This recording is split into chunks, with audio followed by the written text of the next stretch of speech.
This here is another viewer's broken gaming PC. Welcome back to another episode of Fix or Flop. This is a very well-spec'd rig, so it's a shame to see this in the office so soon. It's also a very clean-looking rig, might I add. Just a personal preference, white and black. It looks very nice. But when it continues to power on and off over and over again, some kind of weird power cycling issue, the rig is pretty much useless, and that's, again, why it's here. In his description, the owner says he noticed that his PC kept booting into the BIOS and losing his settings, so he changed out the CMOS battery, which is a safe assumption, and everything went back to normal. Then the next day, it just cut off as he was downloading a game. He tried to power it on, noticed some things lit up, but ultimately, the system would just shut back down again, over and over. He tried swapping the graphics card with another known working GPU, and it did not change the situation, and at this point, he assumed it was the PSU. Now, since the submission of this form, the owner actually followed through with that hunch and swapped in another brand new power supply that he purchased, I believe, from Newegg,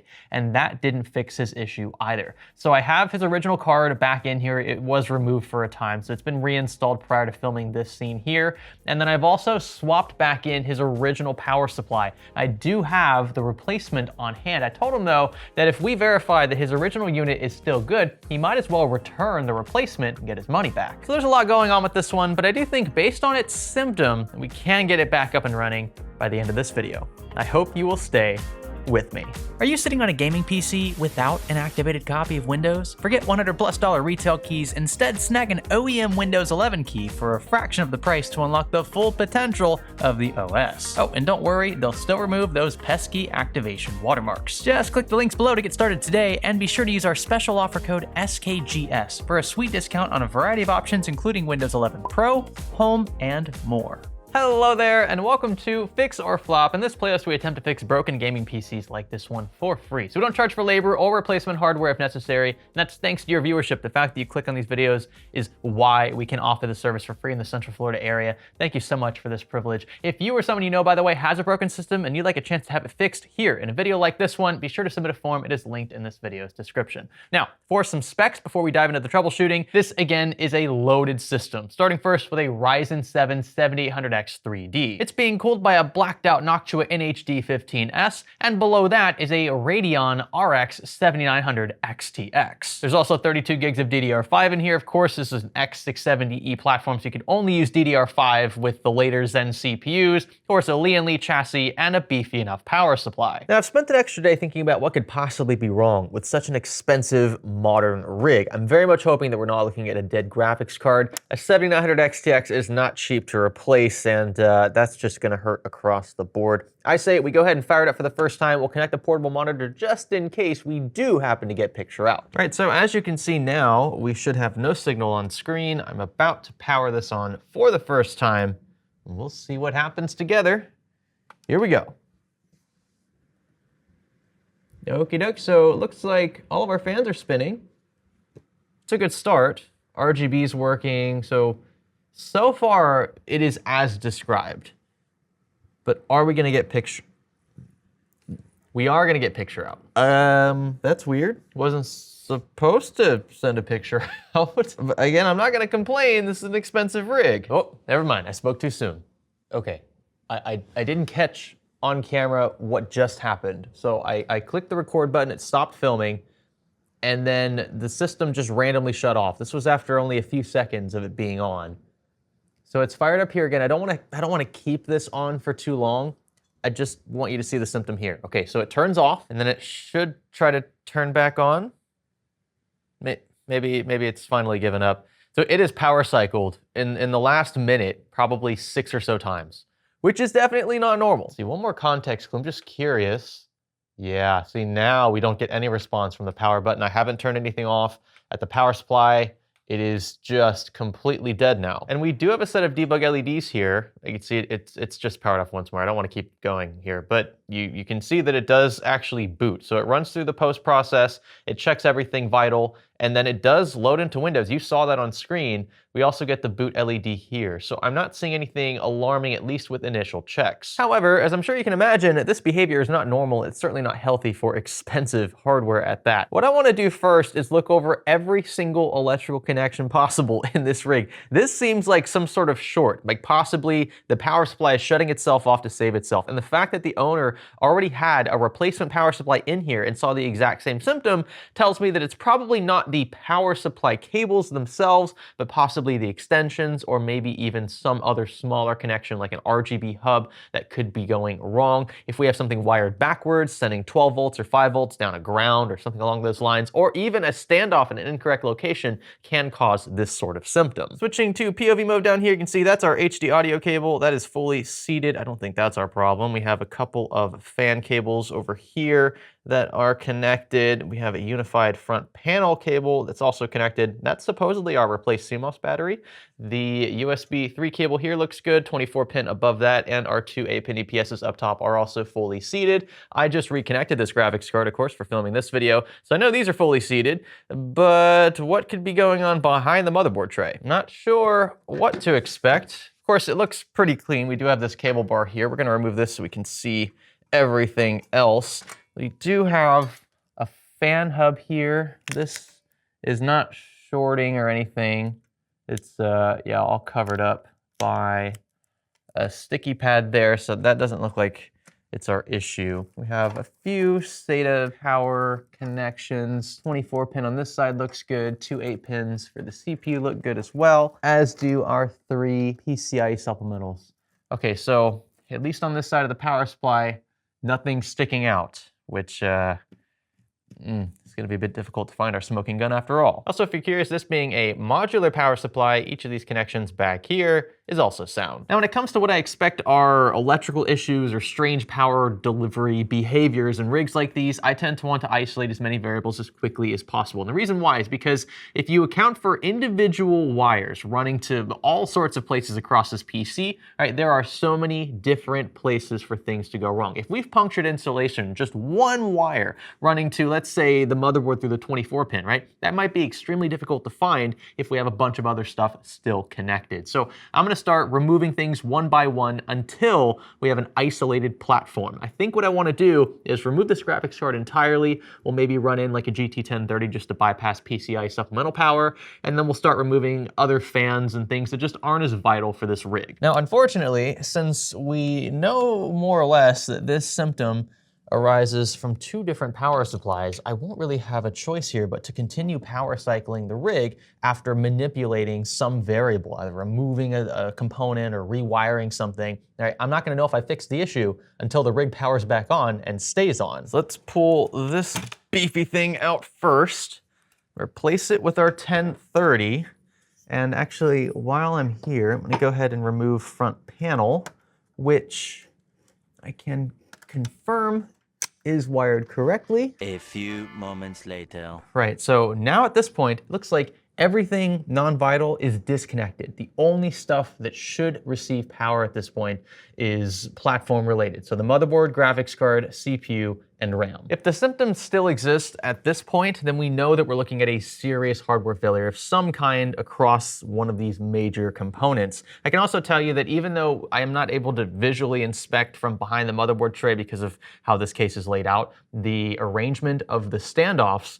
which can cause shorts, can cause hardware failures. Of course, if you short the back of the motherboard where you have solder points with a standoff that is typically made of metal, then that could cause some pretty serious damage. We've seen that in this playlist before. I can see through the side here, though, next to the rear PCIe slot cover area, that we don't have a standoff in the place where I typically see it incorrectly positioned. It looks like everything on this front is A-okay. Right, I'm gonna have to jump the power pins here. Let's see what happens. Okay, so we do have power. You can see that the DRAM LED is illuminated currently. Now it's back up to the CPU. Now we have VGA, and it just powered off again.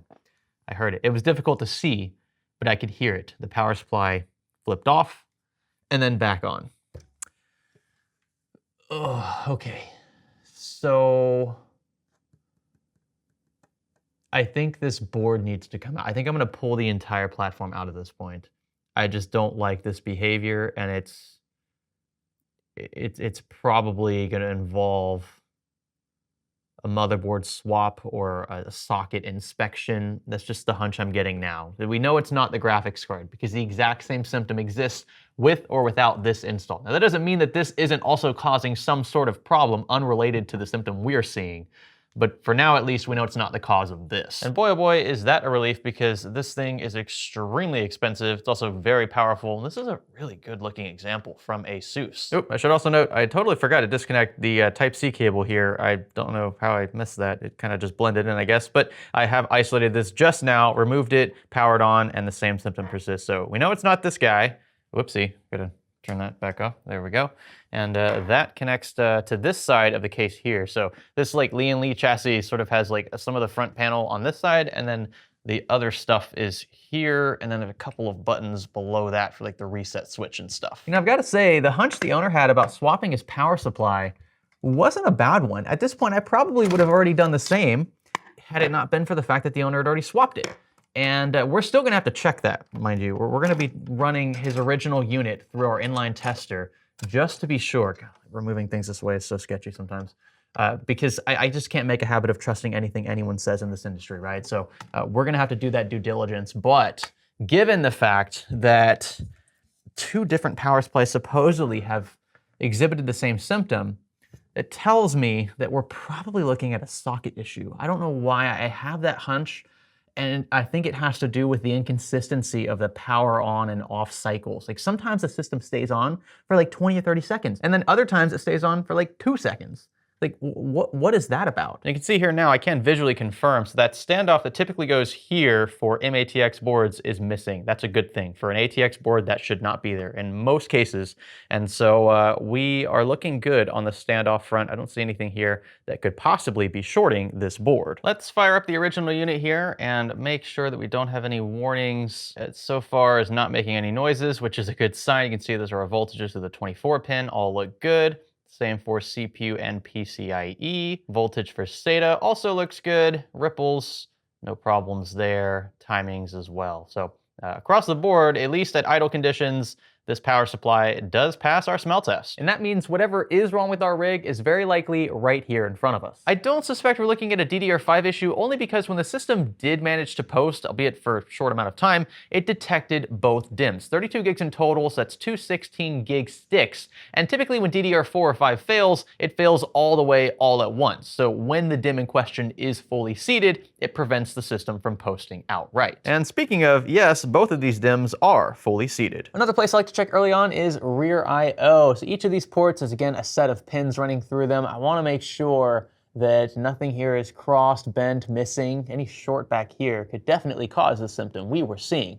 Although I will say at first glance, everything looks pretty good back here. So I think I'm gonna jump right into the meat and potatoes. Again, I have a hunch that this is socket related. I don't know why. I don't know if maybe the owner was messing with something in here and you know, it went wrong, but I do have to check. It just, something just is not sitting right with me at this point, especially when you consider the fact that the issue is so intermittent. Like maybe there's some sort of thermal issue, like something heats up and then that shorts out the, oh, okay. This is a liquid metal application. Whoa. Right, so we want to be extra careful here. Extraneous circumstances, I don't work with Elm every day, although I do have some experience with it. I know that it can be pretty finicky, and it could very well be the reason why the system is acting weird. What you're seeing on top here is actually traditional thermal paste, and that's because, right, you still need an interface material to conduct the heat from the IHS, or what this is below, to the cooler above. But what are we going to see underneath? That, detective, is the right question. That, detective, is the right question. Want to clean this up good and proper first, and yes, there was a ton of thermal paste applied, more than he probably needed, but a little more never hurt anybody, right? And the grand reveal, oh boy, yep, so CPU came up with it, that's what I expected. Oh, that socket looks pretty good. I don't really see bent or missing pins, which pretty much blows my theory right out of the water. And the underside of the CPU also looks nice and shiny, nothing obstructing any contact pins or pads back here. And because I had to, really no choice here, I wanted to take a peek at the dies themselves. So when you delid for liquid metal application, right, you expose the dies, the chiplets. You can see we have a primary one here and a smaller one off to the side. I don't see anything out of the ordinary. It's not like this Elm has like spread across and touched SMD SMDs, things that could very easily short out, right? So these are all covered appropriately, and I don't see any crazy punch out.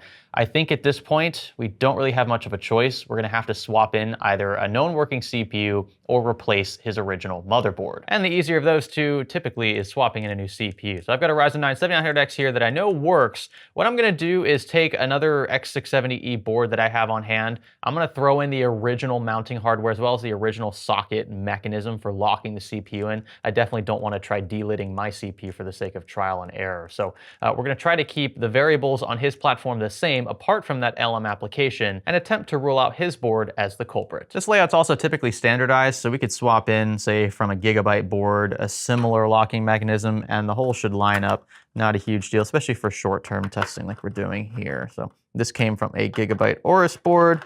We're throwing it onto an Asus board. It seems like sacrilege, but as you can see, it bolts up nicely. Now we can reveal the socket once more, which we have confirmed looks good, and gently toss in our working CPU. I've also gone so far as to include the stock mounting hardware. You're probably wondering why I did that, as well as a carbon pad for temporary testing. I just don't know how long the system's gonna have to stay on. This setup does look a bit janky, and that's because it is. We're running off the original power supply, because I don't see anything wrong with it at this point. And we also have our 1030 installed here, so we've got HDMI cable wrapped around there. 24 pin, 8 pin EPS, just one of them, it's all we need. And again, the original DDR5 and a replacement CPU paired to the original board and an original NVMe. I can see one there. I'm not sure if there's a second, although I don't expect that's what's causing our problems. All right, let's try jumping the power pins. Okay, it does power up. Make sure that you guys get a good view of the monitor in case it does post. All right, there we go. Yeah, that looks pretty normal. Let's see if it stays this way. I will say my impressions so far are pretty positive. The system has stayed on at this point for a little over 3 minutes, which is longer than I was ever able to get it on before. And I was even able to kick it into the BIOS. Now our CPU temperatures are a bit high. Of course, we're using a stock Ryzen cooler with a 7900X, and that's no slouch of a chip. So ignore those for now. They're not super alarming, just a bit high for idle. You can see our DDR5 is detected, as was the case before, which is why I didn't bother isolating this a bit earlier, although you could argue that I should have because it takes like 10 seconds to do, and typically I do that, so sorry about the inconsistency there. The Windows boot drive is also detected. It looks like a Western Digital of some kind. And perhaps most importantly, the system has not shut off once. This may be me jumping to conclusions a bit too soon, but it looks like the thermal paste application has gone sour on the 7800X 3D. And that's a real shame. I don't know if specifically it's the LM itself that maybe has caused an issue, or if maybe there was some problem with the delidding process. Sometimes that can be risky. If you delid the wrong way or you apply too much force atop the die itself, then you can pull up tiny little layers that actually contain micro traces, areas for electrons to travel. If you interrupt any of those paths, then the CPU is essentially toast. In the long run, it will act up, especially as it continues to heat cycle. Possibly the weight of the Noctua cooler, like shifting the way that LM is, pressing against the IHS and the die underneath. Like maybe that's creating some sort of instability. But this is a pretty robust mounting solution from Thermal Grizzly. I mean, this has serious weight to it. I'm not sure what type of metal he's using, if it's like nickel or something, but it is definitely on the bulky side. So I don't suspect we have any bending, flexing. In fact, that's exactly what this kit is trying to circumvent, right? The stock IHS solution from AMD, especially in a 700X 3D, which tends to run pretty hot, is a bit subpar. And so that's why Roman and his team over at TG sell this kit. So I'm not trying to knock the kit at all. It's actually a great one for folks who want the most performance extracted. But if the user, if the owner doesn't do things correctly in terms of delidding or mounting, then you could very well get the symptom we were seeing earlier. Oh, hold on a second. Did it just turn off? I was in the middle of filming B-roll. It just shut off, turned on, shut off, and then now it's back on again. That is the exact same symptom. There it goes. You see it? Power flickering again. Wow, that took way, way longer this time with the 7900X. I'm so glad I left the system on for longer than I intended. I was only gonna leave it on for about 10 or 15 minutes. It's been about 20 now, and that was the first time that the rig had power cycled like that with the replacement chip. That is crazy. We almost missed it. I was just filming B-roll and I decided to leave it on just in case And there you go, it's paying dividends. Right, so I'm gonna isolate RAM very quickly. I might not even show it on camera because it takes like 10 seconds. I wanna make sure that that's not our problem. And then we're probably looking at a board swap at this point. So it's possible that his 7800X 3D with its delidded LM application is okay. Oh, that was fast. So I had the system on for a brief second with a known working DDR5 DIMM from Kingston, and it's already shut off. That took like 5 seconds. Also, yes, quick sanity check. I've removed his NVMe, which is this guy right here. We mentioned it a bit earlier, so it's an SN550 Blue. We've used one of these in the past as well, but the rig just literally turned off right in front of us. So now you can see that the NVMe itself is not the culprit either. This literally leaves us with just the board. There is something very, very wrong with this guy. And you know what? This brings home the point that troubleshooting motherboard issues is the absolute worst thing ever. Like, it is just so frustrating because every other major component more or less runs through the board.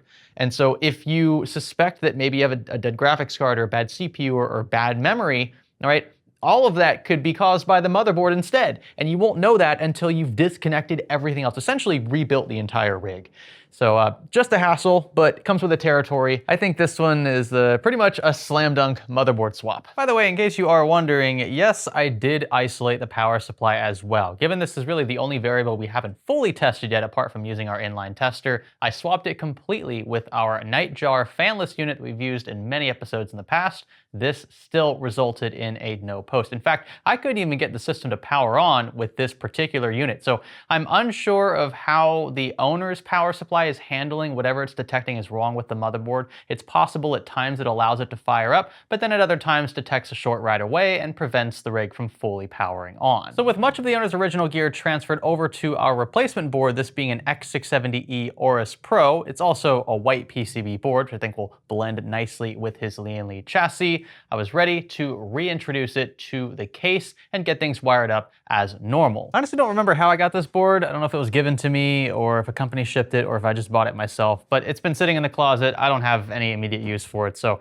it's going to a good home. And this is more or less a like-for-like swap. The owner has, again, an X670E chipset board himself, although his is from ASUS. This is also an ICE variant. Personally, I prefer this board aesthetically because the PCB itself is white, not just the surrounding plastic and metal. Easy does it then, being sure not to snag any cables along the way. It's a little more difficult when other stuff is already installed. You know, I will say, I am still slightly worried about this swap. I don't know if just a motherboard swap is going to fix this. And the reason I say that is because we haven't technically ruled out a multi-component failure in the CPU. If his bad board took his CPU with it, we wouldn't know that by what we've tested so far, because so far, his 7800X 3D has only been powered on with his original board. This is actually the first time that his original CPU has been married to a replacement board since filming this video. And that does leave me a bit exposed. I am assuming, for the sake of time and efficiency, that only the motherboard is defective and that his CPU was spared from whatever ailment that platform was experiencing. I've actually gone and reconnected literally everything in this rig possible. I've even shaped it up and made it look aesthetically pleasing, or as much as I possibly can given the hardware I have here, cleaned it up in the back. This is how it should be dropped back off to the client. And that's just because I'm trying to will this thing into working order. I'm hoping that my positivity, my anticipation pays off. There's just a couple things we didn't fully account for. Let's give it a shot here. Alrighty, so far so good. LEDs and the fans aren't turning on. Oh, actually, so those have been run into, yeah, okay, there we go. Those are run into the motherboard, just like before. So that might take a few seconds to kick on with this particular variant. Looking for a picture out, that would be a good sign. Come on.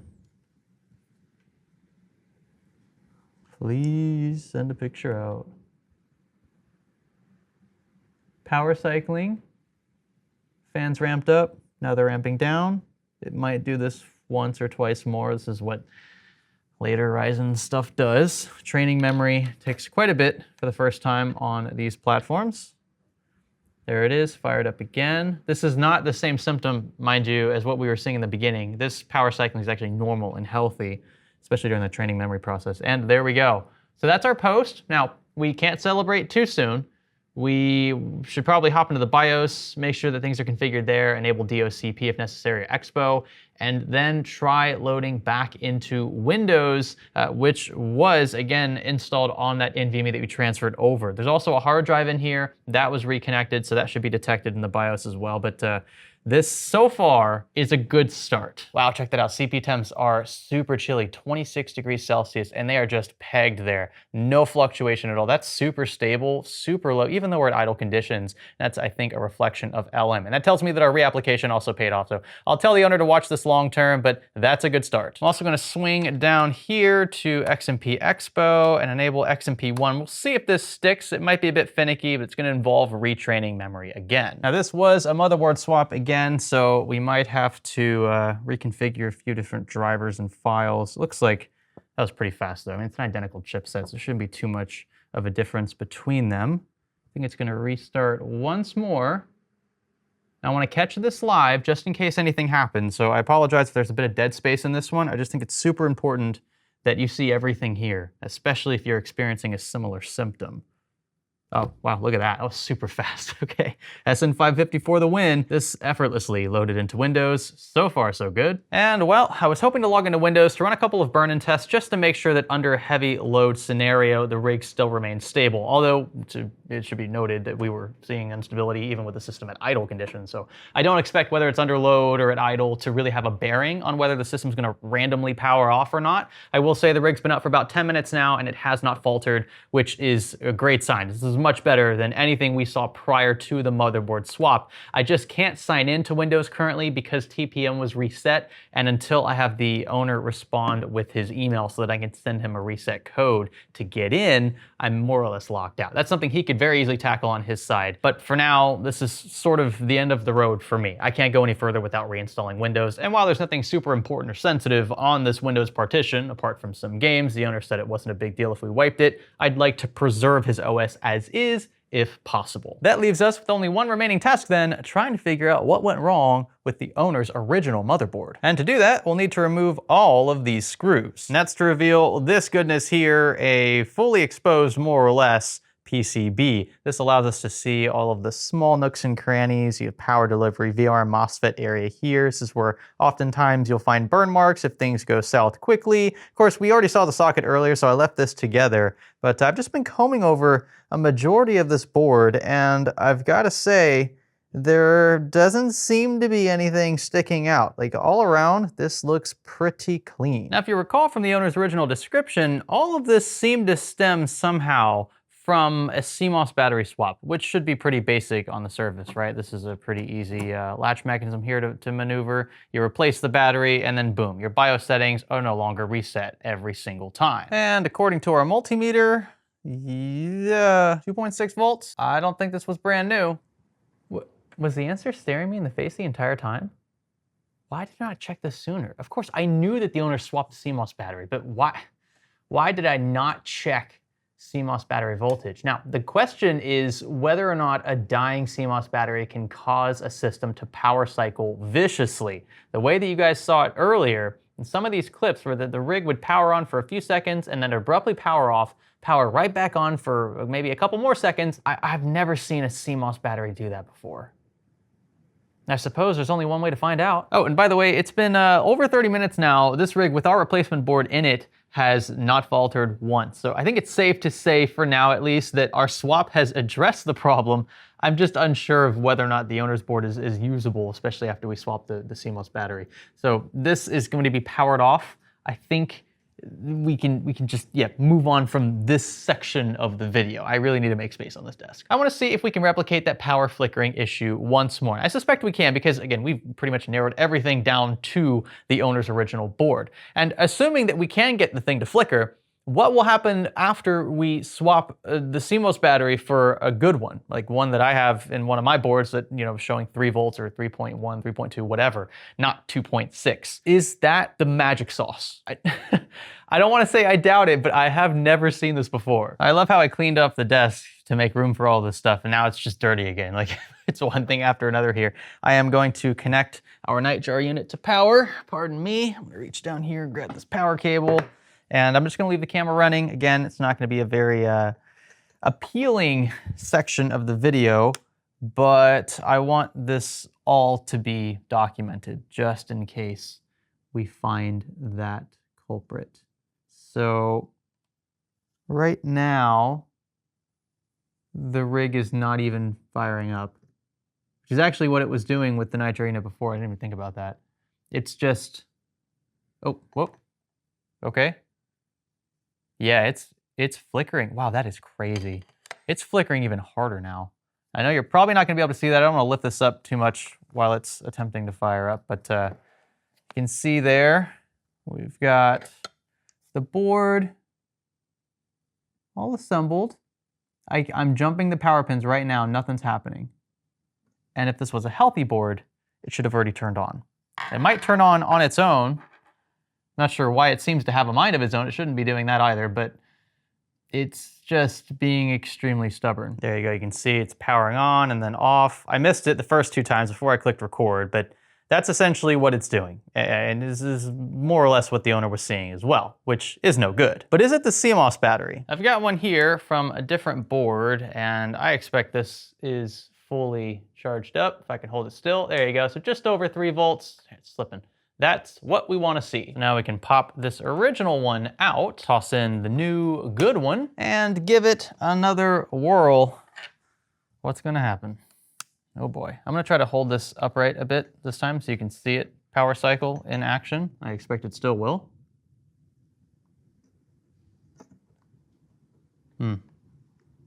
Yep, no dice.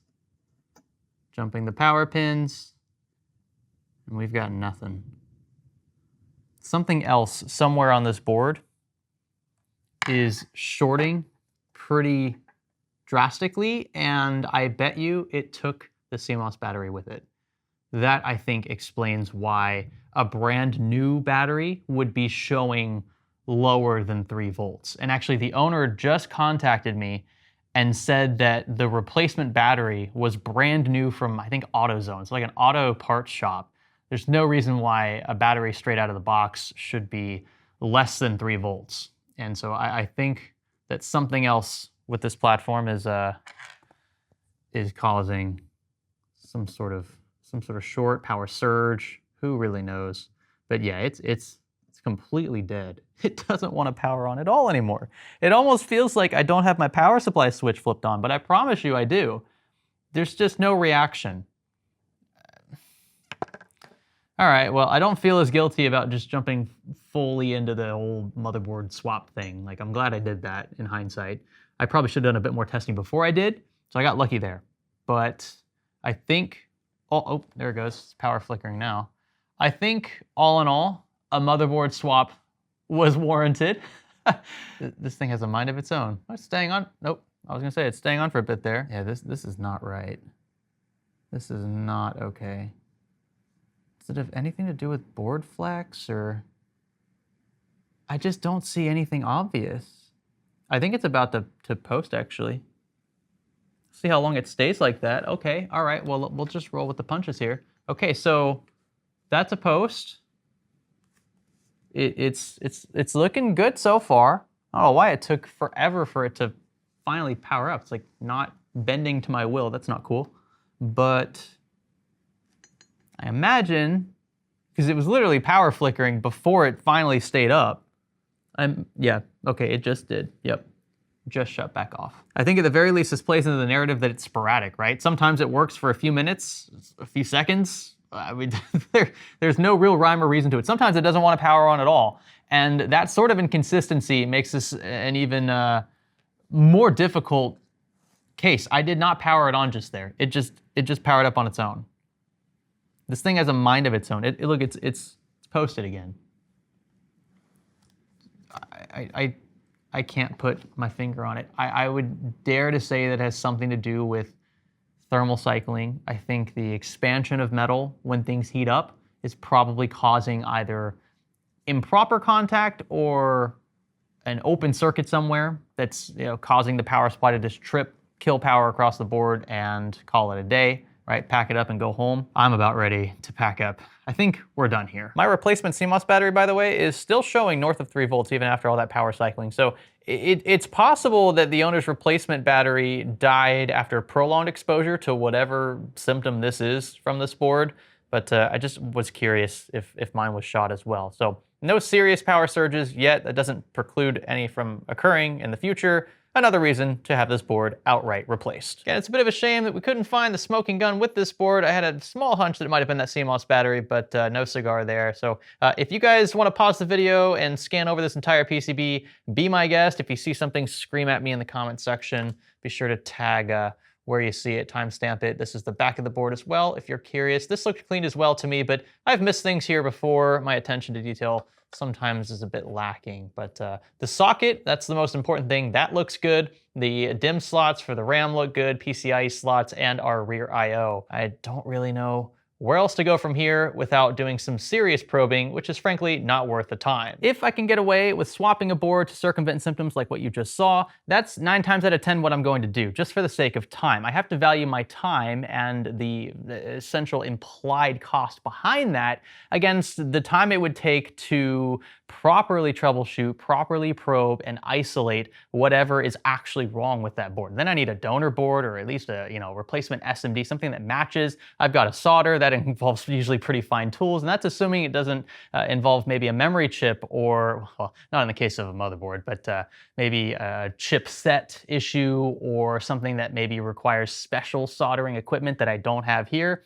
I'd rather just replace the board. Like, I'm out maybe 150, 200 bucks tops in most cases, but I save hours of time. And that to me is worth it. And that's why, again, I almost always choose this path. Some takeaways from this one. Troubleshooting motherboards can suck sometimes, right? It's one of the most important components in a rig. It's also one of the deepest, most entrenched. And so getting to it, isolating it, can be very annoying. You guys saw me struggle with this one. I was led down a few different rabbit holes that ultimately didn't come to fruition. I thought at one point that deleted 7800X3D might have been the issue, and this is just from experience, not personally, but seeing how sometimes the deleted process can go south, right? The TIM that a lot of these vendors use can be stubborn, even if you're using fancy deleting equipment. And this isn't a knock on Thermal Grizzly or Roman or anyone that sells delidding equipment. In fact, with my own personal experience with Thermal Grizzly, I strongly recommend, if you are going to go the delidding route, to invest in Thermal Grizzly products. They are excellent.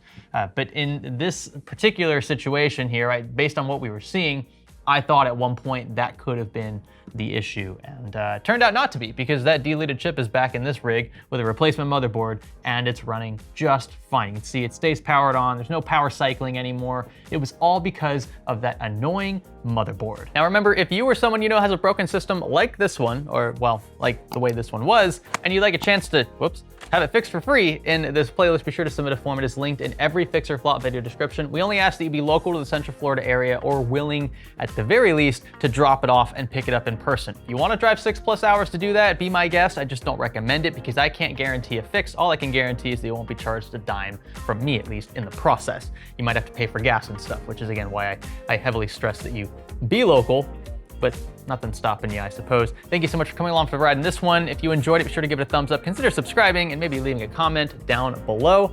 My name is Greg. Thanks for learning with me.